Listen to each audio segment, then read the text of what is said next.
नमस्कार, मैं प्रगति अग्रवाल और आप देख रहे हैं न्यूज प्लस 21। आइए एक नजर डालते हैं देश विदेश व राज्य के दिन भर की 21 प्रमुख खबरों पर।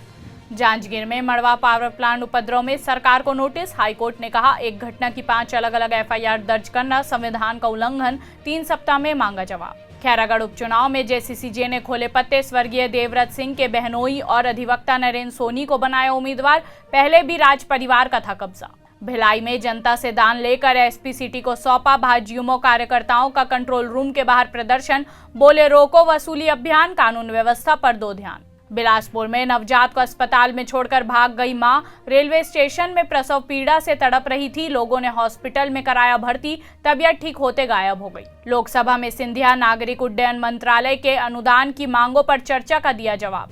बीरभूम हिंसा में जिंदा जले 8 लोग, अब तक 23 लोग गिरफ्तार। वाम दलों ने रामपुर हाट में निकाली रैली। वित्त मंत्री निर्मला सीतारमण बोली, आर्टिकल 370 हटने के बाद कश्मीर में कम हुई आतंकवादी गतिविधियां। सरकार ने हाइड्रोफ्लोरोकार्बन के निर्यात पर लगाई पाबंदी। रेफ्रिजरेटर एसी में किया जाता है इस्तेमाल। राजस्थान में गहलोत सरकार पर जमकर बरसी बसपा सुप्रीमो मायावती। बोली, राजस्थान सरकार को बर्खास्त कर लागू हो राष्ट्रपति शासन। तेलंगाना में लकड़ी डिपो में लगी आग, 11 बिहारी मजदूरों की मौत, मुआवजे का ऐलान। छत्तीसगढ़ सरकार की तर्ज पर अब मध्य प्रदेश में भी सप्ताह में 5 दिन लगेंगे सरकारी दफ्तर। कांग्रेस उम्मीदवार ने दाखिल किया पर्चा। समर्थकों संग निकला खैरागढ़ की उम्मीदवार यशोदा वर्मा का नामांकन जुलूस। मुख्यमंत्री भूपेश बघेल के साथ कई मंत्री शामिल। छत्तीसगढ़ के 6 मजदूर होंगे सम्मानित। ट्रेनिंग के बाद शुरू किया खुद का बिजनेस। अब दिल्ली में केंद्रीय मंत्री गिरिराज सिंह देंगे अवार्ड। राजनांदगांव में उम्मीदवार पर जेसीसीजे में रार।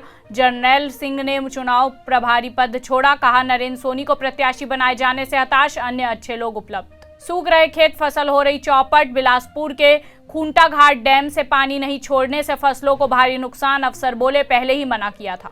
एमएसपी गारंटी की मांग ने फिर पकड़ा जोर। किसानों ने बनाया नया मोर्चा। 3 दिवसीय किसान सम्मेलन में होगा आंदोलन पर फैसला। अमेरिकन कंपनी ने पुणे की कंपनी पर लगाया कोरोना वैक्सीन फॉर्मूला चुराने का आरोप। ठोका 7200 करोड़ का दावा। बिहार कैडर के आईएएस की पत्नी बनी उत्तराखंड की पहली महिला स्पीकर।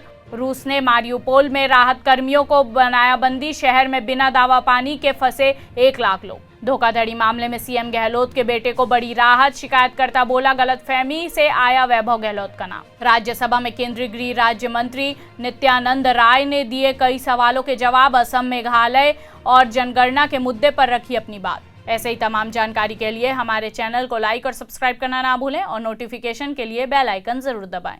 देखते रहिए न्यूज प्लस 21, आपके हक की बात।